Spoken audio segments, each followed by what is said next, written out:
especially when I was growing up too. I remember when I was a kid, like if they were having a live remote somewhere, Yeah. and the DJ was going to be there, it's kind of like they were a local celebrity, Yeah. And radio kind of always was that way. And you go back to a lot of people, celebrities that became famous in other ways, and a lot of them transitioned into television, but a lot of celebrities over the years got their start in radio. Like even Dick Clark, who was famous for American Bandstand and the New Year's Eve shows, and he was just a national household name forever and ever. Started in radio. Ronald Reagan, the president of the United States, started in radio. Oh, man.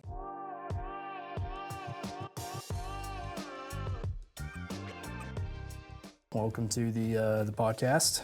Today I'm here with Mr. Cody West, the corporate marketing director at Wylie, as well as the founder and broadcaster at West 11 Sports. So you were born in Andrews. Yep, West Texas kid, Permian Basin kid. Okay. Lived in West Texas all my life. What was the Permian Basin like back in the day? Well, I'm a Generation X kid, so I grew up there. I was born in the 70s and then was raised in the 80s and 90s there. And typical small town West Texas life. Was the oil booming back then, or? No, back then it was the 80s. The oil fields were not busy. Price of oil, if I remember right, was very low at the time. Not a lot of jobs, and it's a boom and bust cycle. And when I was a kid, it kind of seems like it was a bust, and nothing like it is now. So what's your take on the Permian Basin nowadays with? Man, it's changed a lot. I don't get back there a whole lot. My family has all moved away for the most part, but it's grown up quite a bit. A lot more people there than there used to be. The oil field, I believe, has changed quite a bit as well. So, it's different. And for a long time in my life, I kind of wanted to move back there, as a young person. And then as, my life has taken, different turns here and there, we just never had a chance to get back there. And, but, I'll always be proud of where we came from. Yeah, that's true. So getting into radio, that kind of was your kickoff moment. What was the spark that kind of pulled you into it in the first place? Yeah, so I was 25 years old, and I wasn't sure what I wanted to do with my life at that point. And I was working at a juvenile drug rehab facility full-time. And then part-time, I was working at a health club. It was a men's health club in San Angelo. And one of the members there was in the radio business. And he was an older man, and he and I became friends because he was a daily regular at the club. And so he owned multiple radio stations. And one day he had just come up to me and asked if I was interested in radio. And I said, actually, I was. I'd always been interested in radio. And even prior to that, I had talked to a guy about working at a radio station on the air in San Angelo. He was a station manager there, I think. And he said, well, we can start you out at minimum wage and put you on the graveyard shift. And I said, well, I don't know if I want to stay up all night for minimum wage. Right. So I kind of passed on that opportunity. But then when this station owner approached me about it, I said that I would be interested, but the opening that he had was in Pecos, and I lived in San Angelo. And like I just said, I mean, I'm a West Texas kid, so I was familiar with Pecos. And I wasn't too interested in it in the beginning. And he said, well, just go out there for the weekend.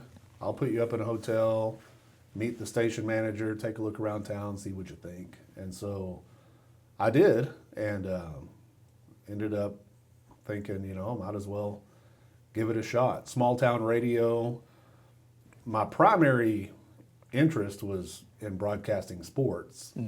And of course, that station there covered all of Pecos High School sports and then some of the surrounding schools as well. But that was what I was mainly interested in. But what they were looking for was somebody to learn how to do everything. And so, selling advertising, on-air work, writing commercials, recording commercials, writing the news. We had a little show every morning called The Hotline where people could call in. It was live, and people could call in and list things for sale, or if they're looking to buy something, or if they're having a garage sale. And everybody listened at 9 o'clock in the morning for that show, everybody in town. And it's kind of like a over-the-air swap shop, And so all of those things went along with the package, and I thought, well, I'll give it a shot. I wasn't married. I didn't have any kids. I thought, I'll give it a shot. And if I don't like it, I can always go back to San Angelo. Right. So I took the job, and then it got in my blood, and I learned as much as I could learn. Great people there at that station in San Angelo, KPTX and KIUN, were two stations. It was an AM/FM combo. And just learned a lot. Got to do a lot of sports, which is kind of what I wanted to do in the first place. And spent 10 years there, from 2001 until 2011. Oh, man, that's a long time. Yeah, it was good. And, it really, even though I was in my 20s, I always say that I grew up in Pecos, right? I became a man in Pecos. I learned my career and honed my skills in Pecos. That's a good spot to do it, I guess. Yeah, it was good, and made a lot of friends there, and it was just a really good time. Really good time. So, what's the difference between FM and AM radio? If you want to know the technicalities of it, I don't know. I know it's different frequencies, different wavelengths. AM radio was the first to come along. That was the original radio technology, and that station in Pecos had actually gone on the air. The AM station went on the air in 1935. Golly. It was the first radio station between Dallas and El Paso, and so it was a pioneer in back in the 30s. Yeah. And then FM came along later. AM is like a mono audio signal. FM came out. It was in stereo, a lot better sound quality. It just was kind of superior in every way, at least as far as the listener is concerned. Yeah. Did y'all, what determined what y'all put on which frequency? Yeah, so we kept our AM station kind of as the local hometown station. It didn't have a whole lot of power, so there wasn't a huge coverage area. But that's where we put all of our local news. Our sports were there. We had lots of different local programming. Every day we had an interview type show where people from the community would come in and we would talk, kind of like this. It was kind of a predecessor to the podcast. Right. Right? So just two people would sit down and talk about whatever's going on in town, whether it be, Little League sign-ups or Boy Scouts, or a local pastor would come in and talk about, Vacation Bible School, or, whatever's happening in town. Yeah. And it was a great community type program to just keep people informed. And, that was where we put all of our local stuff like that on the AM. The FM station, at least there, we tried to make it more of a regional type station. It had a broader coverage area, and we were able to, build a listening base in Monahans and Kermit and some of those other towns around there. And that was more of our regional station. Not so much local programming, but it was more music and stuff like that. So what was it like, I know at least when I was growing up, which didn't seem like that far away, but Yeah. Even back then it felt like, the guys on the radio were like little celebrities in town. Especially when I was growing up too. I remember when I was a kid, like if they were having a live remote somewhere, and the DJ was going to be there, it's kind of like they were a local celebrity, you know. And radio kind of always was that way. And you go back to a lot of people, celebrities that became famous in other ways, and a lot of them transitioned into television, but a lot of celebrities over the years got their start in radio. You know, like even Dick Clark, you know, who was famous for American Bandstand and the New Year's Eve shows, and he was just a national household name forever and ever. Started in radio. Ronald Reagan, the president of the United States, started in radio. Oh man. You know, so that's for a long time. It's like the people on the radio were kind of like local celebrities. And then if you were able to get a syndicated show and just get on stations, you know, across the state or across the country, people may not know what you look like, but they know what you sound like and they know your name, right? Yep, that's true. So what was it like running or doing radio back when it was kind of more in its heyday? Yeah, it was fun. I always say that, you know, where I started in Pecos was kind of a perfect geographic location for those stations because we were far enough west of Odessa and too far east of El Paso to have to compete with the larger market stations. Right. So there weren't that many stations available on the dial. You could go up and down the dial, and there weren't that many. So we had a lot of listeners. You know, a lot of people in town listened, if not all day long, then at parts of the day. You know, listening to the different shows they want to listen to. But I remember a lot of people just would have a radio in their office and it would just be on all day, or a radio at their house and it'd be on all day. Used to have alarm clock radios. Yep. You know, when it's time to wake up, the radio comes on. Yep.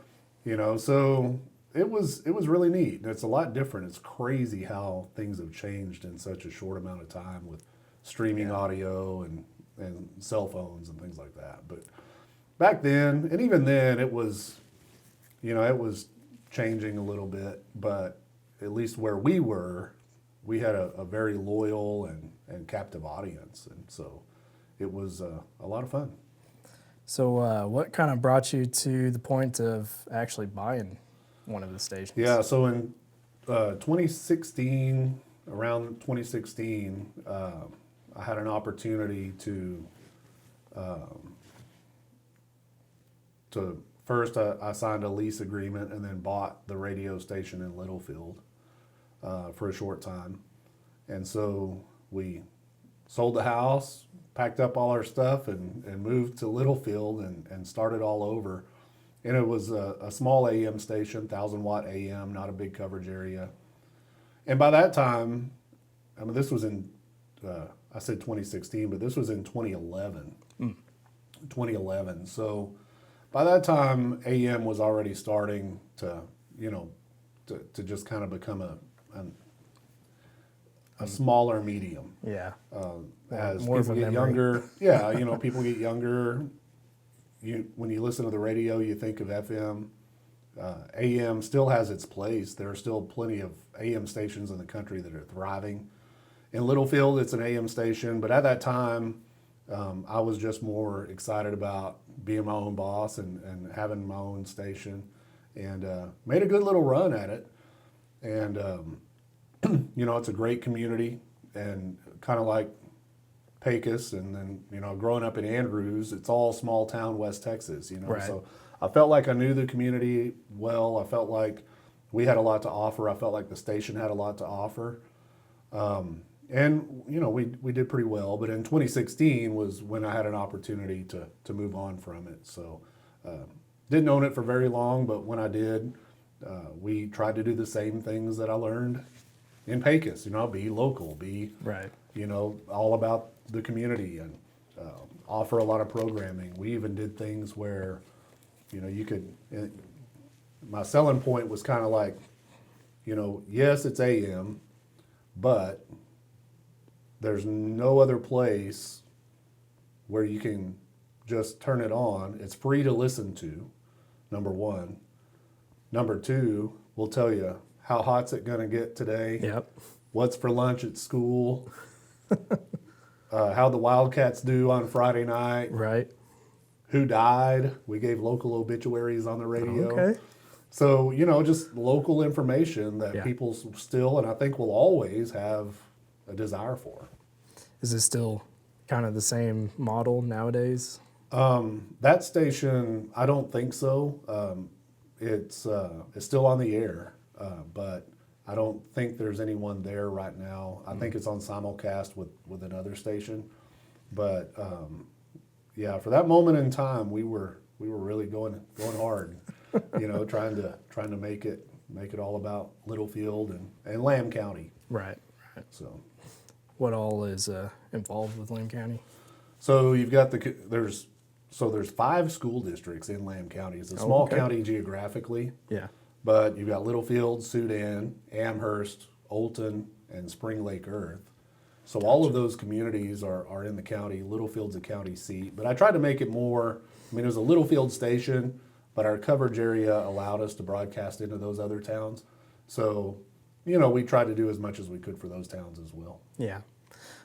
So how would you even go about buying a station? Like, what was the process? So stations are, they're always available. I mean, especially now, if you ever wanted to buy a radio station, you could. But what a lot of people don't realize is that you are regulated by the federal government. Oh, okay. The FCC regulates radio stations. So there are, certain criteria, certain things you have to do in order to own a radio station, including, regular reports. You have to pay for your license. You have to keep a public file of all of the things that you contribute to the community in the area that you serve.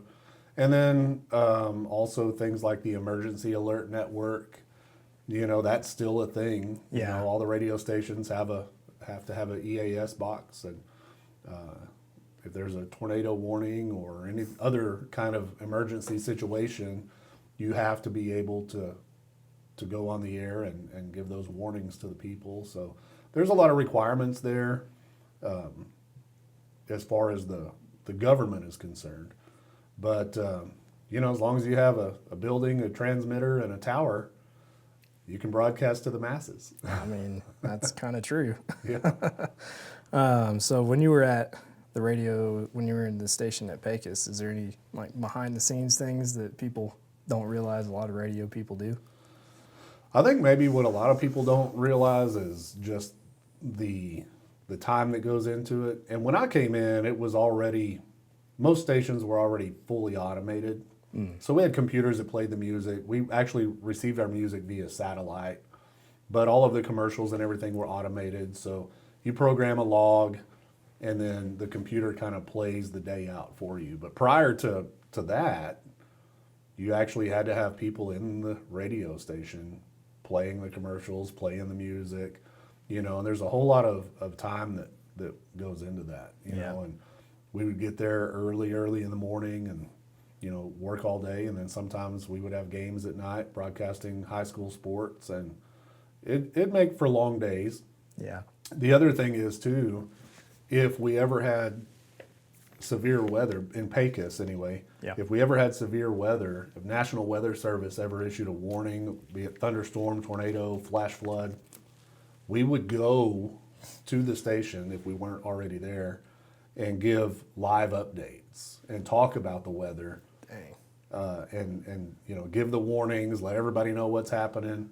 And I used to say that if I ever died in a tornado, I was going to be sitting behind a microphone because if I'd be home on a Sunday, and if it was my weekend to cover the station and a tornado warning or a thunderstorm warning was issued, I'd have to get in the car and go to the station and get on the microphone, and start giving updates. And that's just, I think, people hear a voice on the radio and they don't realize that there's actually an actual person, right? Especially when it's live. A lot of stuff now is voice tracked and whatnot, the stuff that you can program. So you could record a whole day's worth of DJ work, but when you're doing live radio like that, you just got to go. Just got to do it and fight it. And so have you ever ran into some major weather concerns when trying to get up there? One time I did. I remember, so we had two stations and it was in two different studios in the same hallway. Right. But they were next door to each other. And at that time, we didn't have a way to go live on both stations from one microphone. Oh, okay. So I would give an update. So there's a tornado warning. And so went into one studio, gave the warning from the National Weather Service, basically read it verbatim from the National Weather Service, and then play music, run to the other studio, give the same warning.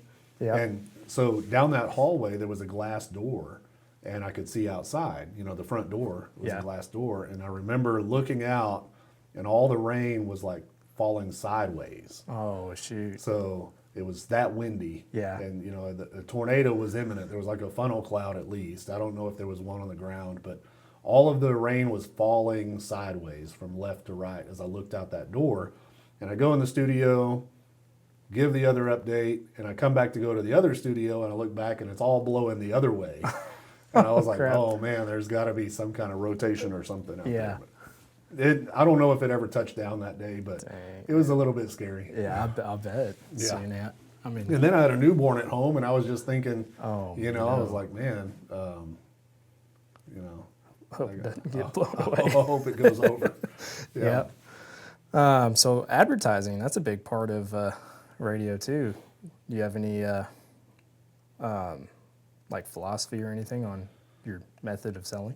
You know, for me, it was always about relationships, just trying to build relationships. Selling advertising is not for everyone in radio. A lot of people are just more interested and cut out for on-air stuff or even management or the music side of it, program directors, things like that.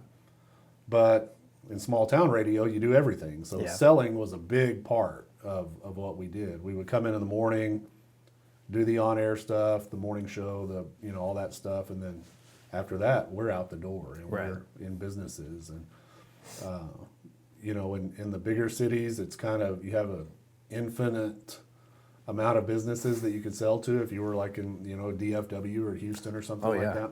Yeah. But in a small town, you kind of know everybody. You know what their needs are, this, that, and the other, and a lot of businesses felt like they probably didn't need to advertise. But I honestly think that if you're providing a product or a service, you should be advertising, Yeah.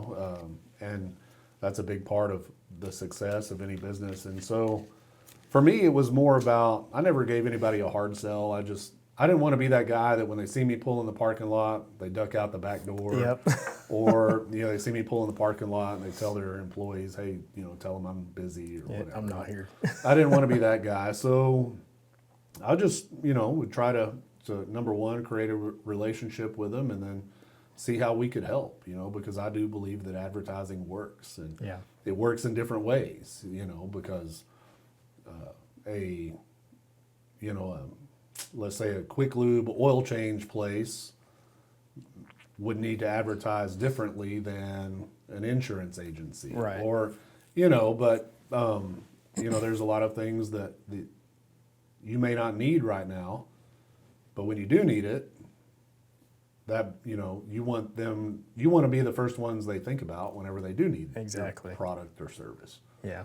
So, a lot of it was just creating relationships, and then once you were able to get them to where they were regular advertisers, then the creative part comes in. And,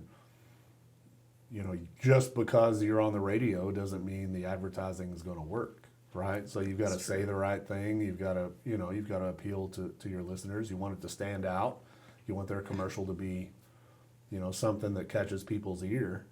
And you just kind of get those creative juices flowing.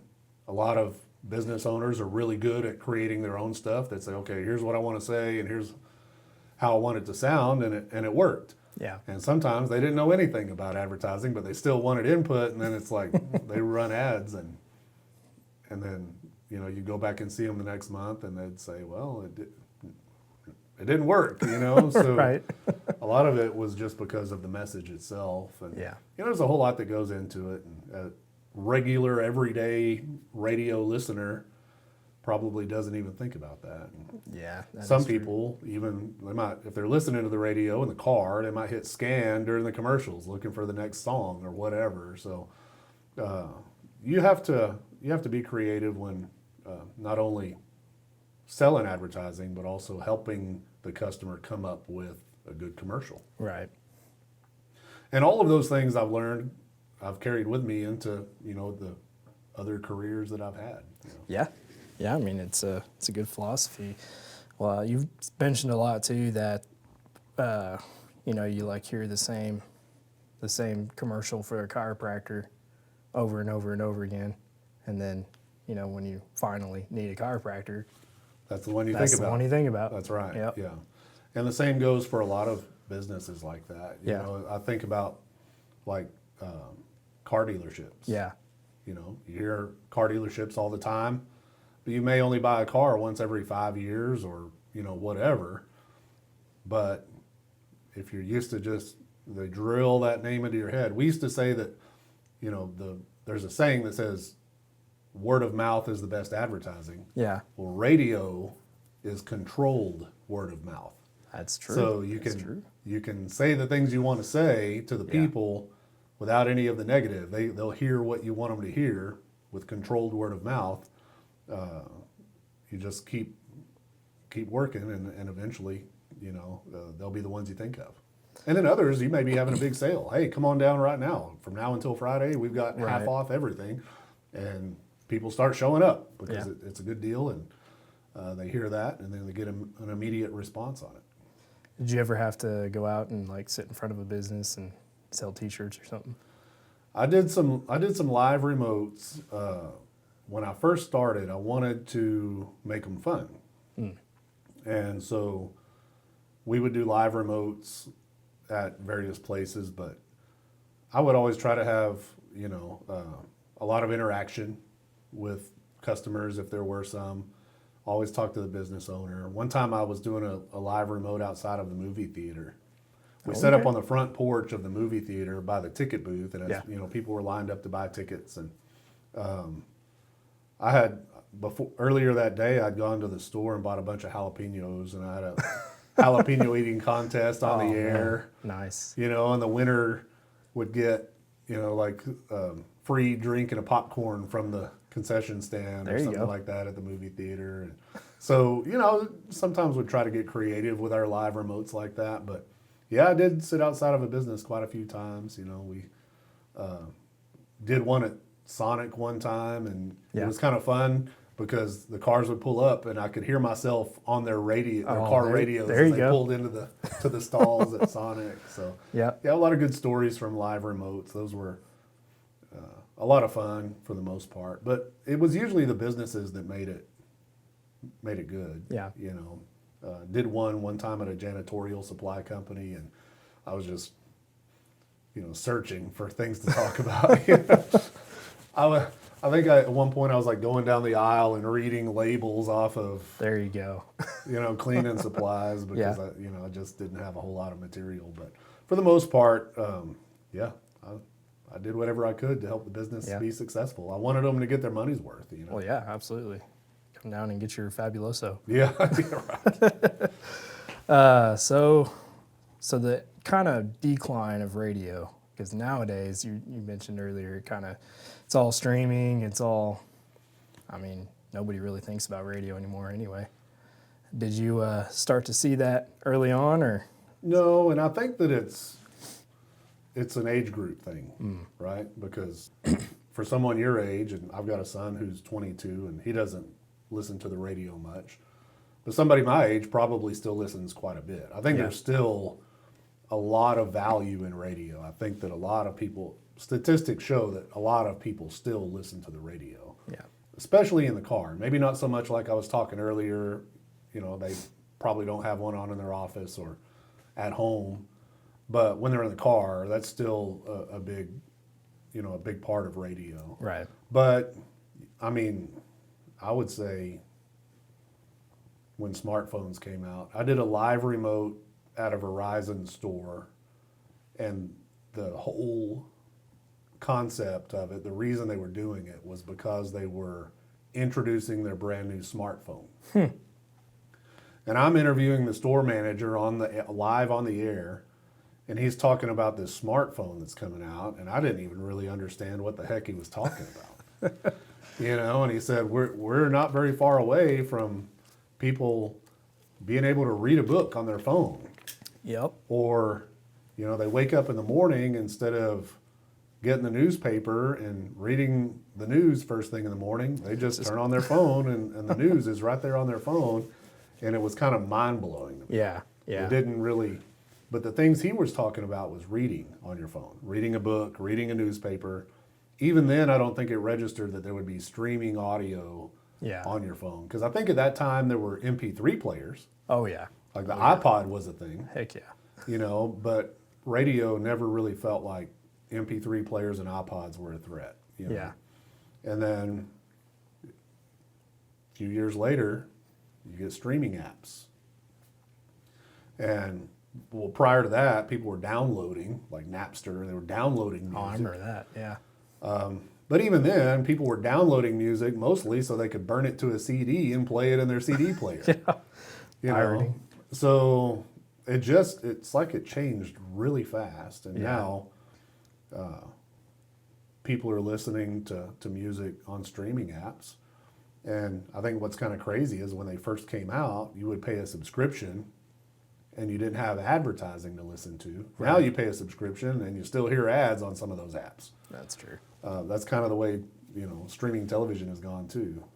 But I want to say the first streaming app I remember may have been Pandora.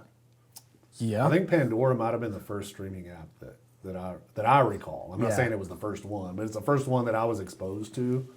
And even then, I don't even think that I thought, oh, this might replace radio. Yeah. It didn't occur to me that it might. And it was around that same time, too, that radio stations started streaming themselves. Well, that's true, yeah. So, you can go to kxyz.com and listen to our station anywhere in the world. Yeah. So radio got into streaming, but I just don't think that radio people as a whole really understood at that time how big streaming apps were going to be. Yeah. Because streaming radio in the beginning, you'd have to go to the radio station's website, then you could stream it from your computer. Right. But then when apps came out, like Spotify and others, the Apple streaming app. Oh, yeah. I just think that kind of changed the game completely. And Bluetooth speakers, right? So now instead of a radio, you've got a streaming app and a Bluetooth speaker. So, or you just play it straight off of your phone or Bluetooth it to your car. Right. So, it's changed. I think radio still has a place. I think that it will for the next, 20, 30 years until people my age get to be senior citizens. And then I don't know what's going to happen after that because I have a 13-year-old also, and he doesn't. My 22-year-old listens to the radio sometimes. Right. My 13-year-old never. That's crazy. Yeah, that makes me feel old. Yeah, it just doesn't even occur to him to listen to the radio. Crazy. Man. Yeah. Well, you mentioned MP3 players. I had the little iPod Nanos. Oh, okay. I don't know if you remember those. Yeah. And you could stream radio off of some of those. You could. You could pick up radio stations on it? Okay. Yeah. Like when you plugged your headphones in, I guess they used the jack as a receiver. As an antenna. Okay. Yeah. And then you could just right there off your MP3 player. Yeah, I don't Good old remember days. that. Yep. I remember, I think I had an iPod Shuffle. Oh, yep. Yeah, Yep. so it would just like mix up your playlist. Did you have the giant stereo system? No, didn't Missed have out. one of those. That was like what made you popular. So if you can Right. you didn't bring it out. You just had it. You dressed it up in your house. Yeah. Man, those are gone now. That's for sure. Yeah. It's just out of here. The phone replaced a lot of devices. Well, I remember when the iPhone 3G came out. Is that it? iPhone 3G. Uh-huh. That was like the first official smartphone, I guess. And even then, I mean, it was just like the stuff you could do with it was just insane. You know? Yeah. Because before that, you had some Motorola flips and those little track phones with the little slide-out keyboard. And I think I've told you this before, but I remember I was at a funeral, and we were at the cemetery, and I was talking to my cousin who I hadn't seen in a while, and Yeah. I pulled out my phone. It was the first smartphone I ever had. I pulled it out, and he asked me what kind of phone it was, and I told him, and then he asked me, he said, "Do you have any cool apps?" And I didn't know what an app was. Yeah. I said, I don't know what you're talking about. He said, "Apps, do you have any cool apps on your phone?" And I'm like, I call and text. Yep. That's all I could do with this thing. That's it. Yep. The same thing I did with my Motorola Razr. Oh, yeah. Call and text. Oh, yeah. The only difference is I don't have to hit each number 2 or 3 times to get to the letters that I want to get to. And see that with that came the decline of the, was it millennial texting? Yeah. The TTYLs and the, Yeah, that's right. I still use them. Yeah. But, Yeah. well, not to get on a tangent, but that also reminded me of when the flat screens started coming out too. Went from the big box TVs that broke your toe if you dropped it Yeah. into the flat screen era. And man, When I was in my early 20s, I remember I bought my first big screen TV. nice. But it was like a projection TV, right? It was a Okay. giant box with a projector inside that projected it up onto the plastic screen. Yep. I couldn't believe that I was finally able to get a TV that big. And not long after that, plasmas came out. Remember? I remember the plasmas. Plasma Yep. TV, yeah. Shock you if you get too close. Yeah. Oh yeah. Good times. But anyway, so West 11, when did that kind of Yeah. come into the picture? So after when I was getting ready to get out of the radio station in Littlefield, I didn't know what I was going to do with my life. Right. I knew I had to pay the bills, and I had a son at the time. I had 2, a little baby. And I thought, well, I can, Littlefield is 40 miles from Lubbock. So my thought was I can get a radio station job in Lubbock. I could probably go to work at any station in Lubbock that I wanted to. Right. Or I could get a job in Littlefield doing something that I don't really want to do or that I'm not really cut out for. Or I could start up my own thing. And I had this idea for a long time to broadcast high school sports because that was kind of my first love anyway. Right. Broadcast high school sports for schools that didn't have radio stations and just put it online. And back then I was just thinking audio. And so I had a friend that was already doing it, but even going way back to my days in Pecos, I had that idea. Right. But back then we were using cell phones to call the radio station, and then they would put us over the air over a phone line. Dang. That's crazy. If it was a home game, we would have a landline. And then prior to cell phones, they would have landlines put in stadiums for radio stations Right. to be able to call in. And so my initial thought was I can call in to a computer and then let the computer stream the audio because hotspots weren't a thing. Yeah, And that's true. remote Wi-Fi wasn't a thing. Right. And smartphones were still kind of new and mobile data was still kind of new. And so my original idea was to call, I was going to maybe work out of the house. And so I thought, well, I'll have a computer at home. I'll call, patch my phone, the other phone into a computer with an aux cable, Right. and then stream the audio there. Yeah. But then by the time 2016 came around, there were, we had mobile data and whatnot. So I thought, you've got a laptop, you've got a hotspot, and you can stream from wherever you're at. So I just took a stab at it, and I thought, you know what? I could go to work at a station in Lubbock. I could find another career path, but I think I'm going to try this. Yeah. And so I did. And first people I went to talk to was Littlefield ISD because I had a relationship there. superintendent said, whatever you want to do, we'll support you.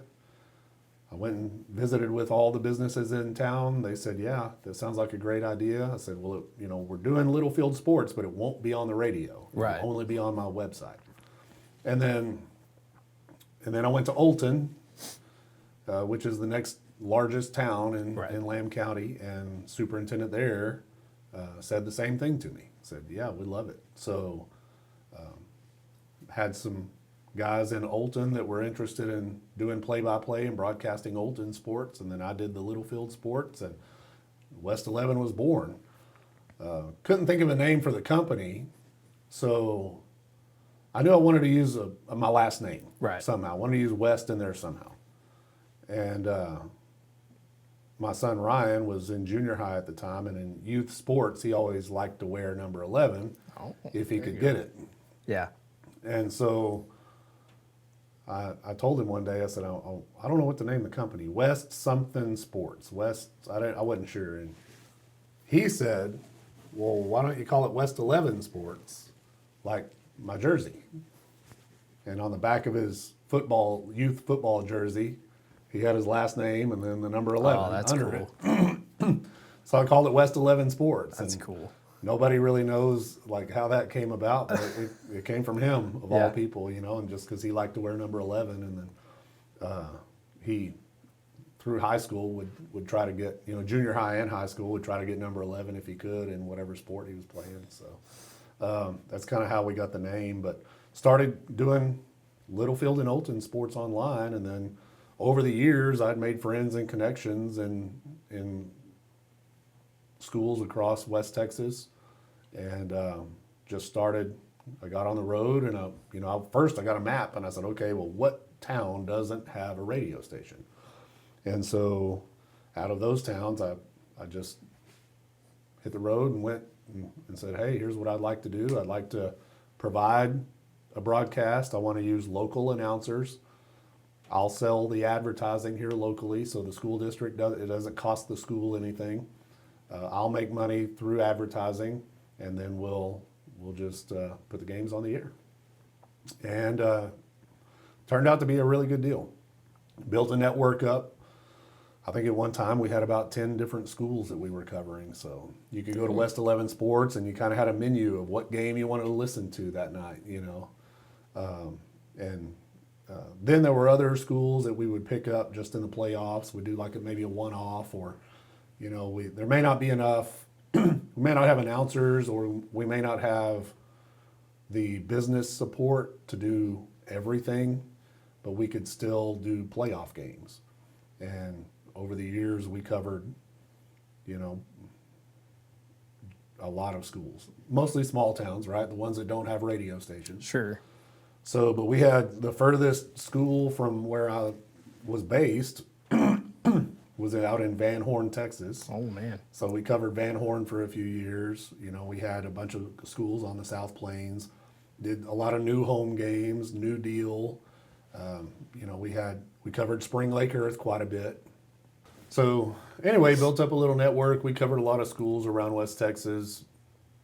I would go do the games myself if I was available. If not, we had people that would cover games for us. And it's a whole lot of fun. Number one, if you're into sports and you're into high school sports, I don't know, I couldn't think of a better career other than maybe coaching or officiating games. We're always, just all about the kids and all about the game. And, I had it built up to quite a few schools, and branched out into the San Angelo area. I had contacts down there, and so we covered Wall quite a bit. Did Great Creek for a season. San Angelo TLCA, we covered them for a season. So South Plains, Permian Basin, and far West Texas. Wink, we covered Wink for a good while. So, it was just, I think we were providing a service because, number one, compared to radio, online streaming, you can listen to it worldwide. So I think a lot of family of kids who are playing who may live far away, they could listen to the games. People who may have graduated from that school but then moved on. Military people, I'd get emails from people who were like, "Hey, I had one actually that said they were listening in Iraq." Dang, okay, that's Yeah, cool. to their hometown broadcast. Man. You know, they were serving in the military and they listened to their hometown broadcast. And so it's really cool. Littlefield, I had a player who had family and somewhere up in New England, and they would listen every Friday night, and they would always send me a message and say, "Hey, we're listening up here," and wherever they were in New England, I can't remember now, but it was worldwide. So, I think it was a valuable service. We didn't, if the schools wanted to sponsor the broadcasts, we would. If they didn't, it didn't cost the school district anything, and Right. local businesses supported it. The hardest part of it was trying to find local announcers. Yeah, I'm sure. In a small town, trying to find some people that are not microphone shy, they're sports savvy, they Right. know the rules, they can talk about the game. And then also, people that you could trust on a live microphone. It's like, Exactly. you never know what people are going to say. That is true. But that was the hardest part of it. But, setting them up, covering the games, selling the advertising, that was all fun. Yeah.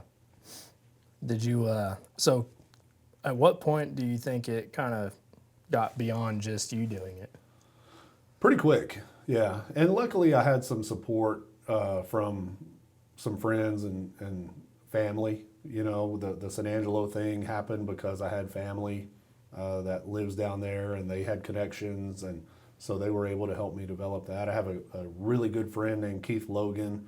Right now he's a coach in Kermit, but prior to his coaching career, he was kind of my road partner. He was always willing to go call a game with us, and and he's as much a part of West 11 Sports as I am, because he was with me from the beginning. And now we don't live in the same town and we don't get to talk a whole lot, but Keith and I had a great relationship, and we had on-air chemistry. Yeah. And we just had a whole lot of fun. I think that he helped me a lot in those days, and it just kind of right off the bat just kind of grew. I think it was a good idea, and I'm not the only one that's doing it. There are other people. I've got a friend that still does it, and now you're starting to see a lot of video production. You're starting to see school districts produce their own stuff now, where you don't really need a guy like me. But it's just, I've always tried to do a professional broadcast and kind of take pride in the work, and that's something that you can't really duplicate. So Yeah. I always kind of felt like I had a spot. And even if the other schools that we were covering with other announcers and things may happen, but for the most part, I always felt confident in my ability to just provide a good broadcast. Right. So how did you manage doing that? And then, you had a family at the time too. Yeah, I was on the road a lot. Yeah, I'm sure. Yeah, I was gone a lot, but there was also a lot of flexibility too. So, almost all high school sporting events are in the evenings. So That's true. I was at home. Once my older son got to be in junior high and high school, I would pick him up for lunch every day. I was able to take my kids to school every day. So there was a lot of flexibility during the day. It's just in the evenings I was gone a lot at night. And then home games, almost half your games are home games. So Right, that's true. you're gone for a few hours, and you're home at a decent time. But we did have some long road trips, that's for Yeah, sure. I'm Some late sure. nights, yeah. I'm sure. How far out did you get? I've got a map. I've got a Google map with a pin drop of every football stadium I've ever called nice. a game at. Yeah. And I've traveled to El Paso many times, the most western part of the state, Anthony, which is a little school west of El Paso, right on the New Mexico state line. As far north as Stratford, up in the very top of the Texas Panhandle. You get to Amarillo and you still got a couple more hours. It's way up there. Yeah. Haven't traveled too far east. I think Brownwood may be the furthest I've ever covered a game east of Littlefield. Right. But yeah, we put a lot of miles on the pickup. That's for sure. I'm sure, yeah. So when you first started, were you just kind of reaching out to friends and family, or did you like go out and Yeah, sell no, I or- made some cold calls. Yeah. I cold called superintendents if I thought, and it took me a little bit to figure out kind of the size of town that could support what we're doing, because Yeah. you need a little, when you're making money on just advertising, you need a little economy in that town. So Yeah. some places they were too small. They would have loved for us to cover their sports, but it wasn't worth it for me because there just weren't that many businesses to sell advertising to. Right. And then you get into the bigger towns. Like I never really tried Lubbock much. I did try San Angelo, but you have so many businesses that you don't have the time to call on every business in town because you don't know who supports the school. So a lot of times I would rely on like the athletic director or the booster club Yeah. to just tell me, hey, these kids' parents own businesses and you should go talk to them. Yeah. Or this is where this kid's parents work. That way you could go, at least they have an affiliation with the school. Right. But in the bigger towns, it was a lot harder. So it took me a little bit to kind of find that sweet spot of communities where there were insurance agencies, banks, a funeral home, so a little bit of retail business, things like that. That type of business that would support their local school and support us doing the broadcast. So, it's a little bit of trial and error, to figure it out along the way. But I made a bunch of cold calls. Yeah. I called superintendents. I called athletic directors out of the blue, or I'd just go see them and say, hey, this is what I do. Are you interested? Right. And if they said yes, I would start from there. And then I had a few call me. I had, had made friendships and built relationships over the years and in coaching, and I had multiple schools call me and say, hey, what would it take for you to cover our games? Right. So, it was a really good deal. So did it kind of build your appreciation for small communities? Absolutely. And, I'm a small town guy. Right. So I felt at home in most of them. Most small towns, at least in West Texas, are all kind of the same. Yeah. Yeah. Noticed Same that. type of people, same, everything kind of revolves around the school in most of these towns. The school is that town's identity. They have the mascot painted on the water tower. Yeah. The school is the identity of the town. Right. So I felt comfortable in most of these places. More comfortable there than trying to do something in a bigger town. Yeah. Was there any businesses that you had was there a favorite business to sell ads to? Banks. Oh yeah. Yeah, Why is banks that? are always, they're just good customers. Banks like to advertise, they're usually open to it, especially if there's more than one, because there may be a little bit of competition between banks in town, That's true. but yeah, banks are really good. Insurance agencies are really good advertisers in small towns for the most part. That's just been my experience. It's probably not that way in every town. And then you have different local economies. Like up here on the South Plains, there's a lot of agriculture related business. You get in the Permian Basin, it's a lot of oil field related business. Right. So, you try to find those places that are willing to number one, kind of get back to what we were talking about earlier about advertising. They Right. maybe need to advertise. And in a small town, there's not that many options that are affordable to advertise. You may have a local newspaper. The places I was going doesn't have a local radio station. So, outside of maybe putting a billboard up in town or social media, you don't have a whole lot of advertising opportunities in a small town. So we provide that too. So how'd you keep the competition situation at bay with the selling business to business? Yeah, it was. You mean my competition Or just like competing, like two banks, Yeah. you're selling ads to No, two we banks? would sell to everybody. Yeah. Oh, okay. But a lot of it is, if I have two car dealerships or Right. two banks, I won't play their commercials in the same break. Oh, we gotcha, kind of gotcha. spread it out. And, Okay. it's, heck, a lot of these people drink coffee together in a coffee shop Yeah. in the morning and then they go to their competing banks, So it's not like there's a lot of competitive rivalries in these businesses, but I try to be respectful of them and the money they're spending with me, and I don't put their commercials back to back. You know, I won't run this commercial and then a competitor right next to it. And you just treat everybody the same. Yeah. You know, everybody pays the same. My rates are what they are. I'm not giving one guy special treatment and charging him less than the other guy. Everybody pays the same, and so it. You know, I try to keep it as fair as I can. Well, we were talking earlier. I think it's really good for the kids too. Oh yeah. Yeah. Yeah, absolutely. It gets exposure for the kids. You know, for a Friday night, and you're listening to the broadcast, if somebody has a good game, they're a big star, you know, for that night. That's true. So, you know, we really try to make it all about the kids. We do play-by-play. We don't ever criticize the kids or even the coaches. That's really not what we're about. So, you know, we just try to be positive and build them up and just promote the student athlete.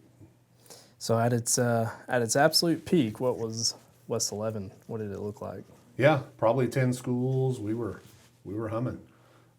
Had a lot of, you know, a lot of broadcasts on, and I think where you're about to get to is my career at Wylie. But had it not been for me coming to Wylie, I would probably still be doing it, and who knows how big it would be. Yeah. You know, I don't know. I think, you know, during the COVID year, UIL allowed us to start live streaming video of football games, and so that kind of changed the game a little bit. But I think honestly, had it not been for Wylie, I'd still be doing it. You know, I still cover Littlefield sports. Right. West 11 sports is shrunk down to just one school that we cover, and that's Littlefield, because that's where I live and my kids go to school there, and that's, you know, and I'm their play-by-play announcer. But yeah, at its peak we were up to about 10, and I think it could have gotten even bigger. Just you know, would have depended on me and how hard I pushed. Yeah, that's true. Was it hard to make that choice to kind of taper it down? And it wasn't, and you know, when I applied at Wylie, I wasn't really looking for a job. I was happy doing what we were doing, but I came across the job posting, felt like it might be a good fit for me, and even when I interviewed with them, I wasn't sure if they were going to hire me. yeah, So we were still going strong at West 11, and in my second interview, Mickey O'Neill asked me. He said, "Well, what are you going to do about your business if you get this job?" And I said, "Well, I'll either stop or scale it back." right. And that's what I ended up doing, you know, but that way it doesn't interfere and it doesn't take up a whole lot of my time. So scaled it back, and some of the schools that we were covering, we let them go. Some of them we passed on to other people. And then a couple of them the schools started doing the broadcast themselves. Gotcha. So, and then a couple, you know, they may or may not have anything now. But, you know, it was a good decision for me to make the move, and Yeah. you know, just you know, still get to do what I love. I still get to call all the games I want. Right.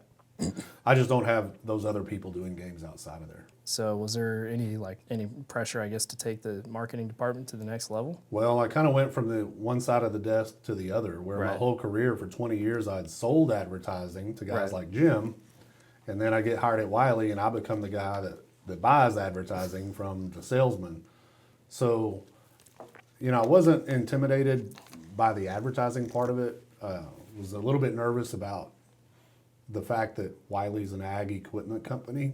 I didn't know that much about agriculture. I didn't know a whole lot about farming. Obviously, I grew up in West Texas, so you kind of, you know, a little. Grew up in the oil field. Right. But, you know, I wasn't that intimidated, especially once I met Jim and realized that he was a great teacher. Yeah. He was retiring, and so they hired me 8 months before he retired, and I was able to learn as much as I could learn. But because my strength was in radio, I had a whole lot to learn about print, TV, billboards, things like that. So he was a really good teacher, and I was eager to learn and learned fast, and you know, it's just been a really good deal. But one thing that I brought to the table was that I was able to record in my voice our own commercials for radio. I even, for a long time, recorded the on-hold message. If you called Wylie and they put you on hold, you would hear me. Now it's a different voice, but, I did that. So the voice work and the advertising part of it, I caught on really fast. But then, the other things like the catalog, the website. I did build the West 11 website, but it's very basic. The Wylie website is very comprehensive. Yeah. So, it just, it opened the door for me to learn a lot and, get in with a great company that I'll probably be with till I hang it up. So did you feel like you kind of found your passion coming into more of a marketing role rather than just radio? I think so. I mean, there's pressure that goes with selling anything, right? If you're a car salesman or advertising salesman or sales of anything, insurance salesman, whatever, there's pressure with that. So, for 20 years, my paycheck was based on whether or not I could sell. Yeah. So now that I'm not in the sales position that I've always been in, it takes a lot of that pressure off. But the same creativeness that I enjoy, the same, kind of brainstorming, the same, always, when I was selling radio, I always loved to see advertising work for the customer. It's like when you go back and visit a customer and they say, man, since we've been on the radio, we've seen a lot of people that we've never seen before, or our business has grown. I love that, right? Yeah. It's real gratifying. And the same thing here. So it's like if we run ads for Wylie somewhere and then our stores report back to us and say, hey, I don't know what you're doing advertising wise, but it's working. Right. That's awesome to see the fruits of your labor like that. Well, and the feedback is always helpful. That's right. Yeah. Well, you were talking about recording your voice. I keep complimenting your good radio voice there. So a lot of guys, you hear a radio person in person and they sound exactly the same. You're like, oh, I know that voice. Yeah. I don't think I'm that way. The way I talk normally probably isn't the way that I speak when there's a microphone in my face. But it took a lot of practice. Yeah. One time I'd been in Pecos for a few years and I went back and listened to one of my first commercials that I'd recorded. Oh, man. It was horrible. It was so bad. It was like, oh my, I even told my boss, I was like, I can't believe you put this on the air. Like it was so bad, and he said, well, you had to start somewhere. Yeah. And I would practice and practice and practice luckily I took speech in high school and had a really great teacher who, taught us how to enunciate and pronounce things and not talk so much like a West Texan, even though I still do. Oh, yeah. But, I worked really hard on it, and there's guys out there with way better voices than me, but I enjoyed being on a microphone. Yeah. Makes sense. Yeah. I mean, I remember taking speech, but I don't think it was as good as it used to be. Yeah, at least maybe in my not. time. It was always, like for us, it was just learning how to present, but that's it. They didn't teach you anything about talking. So. Yeah. Well, when I first started, the man that hired me, his name was Roy Parker. He owned the station in Pecos at the time, and he told me after I accepted the job, and before I started, I asked him for some tips. I said, man, I've never been on the radio. Right. And he said, read out loud everything you can. He said, I don't care what it is. If it's a cereal box, read it out loud and listen to yourself. And he told me that was the first tip he gave me, was that everything you read it out loud and listen to yourself reading it, And so I started reading out loud to myself to kind of prepare for the job. Freak some people out. Yeah. What's that crazy guy doing? Yeah, just could see you standing in line and reading off the menu. Yeah. Super loud. So 20 years ago, did you ever think you would be where you are today? No, I didn't really know where I would be, but I knew once I got started in radio that I was going to make a career out of it. I didn't realize I would transition into a marketing role like I am now. Yeah. Which I love my current job at Wylie, and very happy that I wound up where I did. But I never would have gotten this job without that foundation. That's true. Yeah. Looking back, did you feel like it was kind of preparing you all the way up, and then Probably. yeah, I've kind of Yeah. noticed that myself. It's funny how things happen that way, right? Yeah, you just don't realize it until you get to where you wanted to be all Mhm. along, and then you're turning around and Yep. like, man, Right place, right this, time. Yeah, this and then this, and then it's just crazy. Yep. So now that Wylie is a employee-owned ESOP, you got a promotion just recently to director. Yeah, so I was the marketing manager. Now my title's marketing director. You know, the day-to-day doesn't really change much. Right.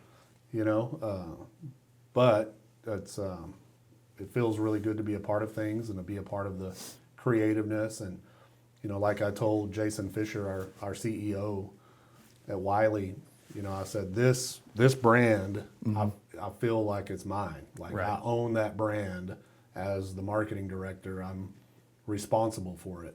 And anywhere you see it, I mean, it comes out of this office. And Right. so, in addition to now being an employee owner, you know, I feel like I have ownership in that brand. Like to me, like this is our golden arches, right? That Wylie logo is that's us, right? Right. So any variation of that you see is great, but to me, that brand is something that I've adopted. Right. I didn't create the brand, you know, it was here before us, but I've adopted it. It's mine now. Well, it helps being Golden Arches. It helps that we have McDonald's logo colors. That too, yeah, that too. Yeah, I've definitely learned in the marketing world. Donald Miller, I don't know if you ever read his book, Building a Story Brand, but I feel like a lot of marketing is less about what you can promote, more about the story behind your colors, your logo, Sure. you know, the history of, I mean, Wylie's been around for a long time, you know, all that legacy leads up to now taking it and Yep.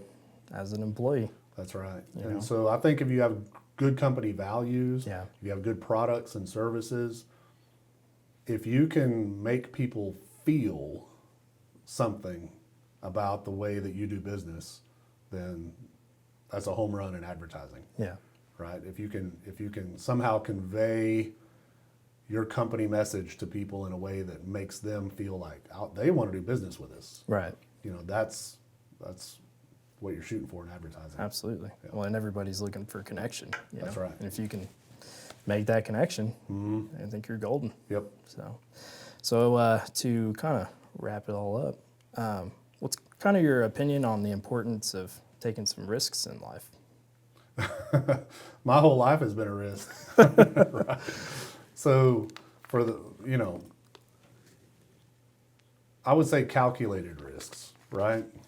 There was a time where I would just fly by the seat of my pants. Right. And, you know, I got a late start in my career. If we're talking about careers, I kind of got a late start and found out later in life what I wanted to do.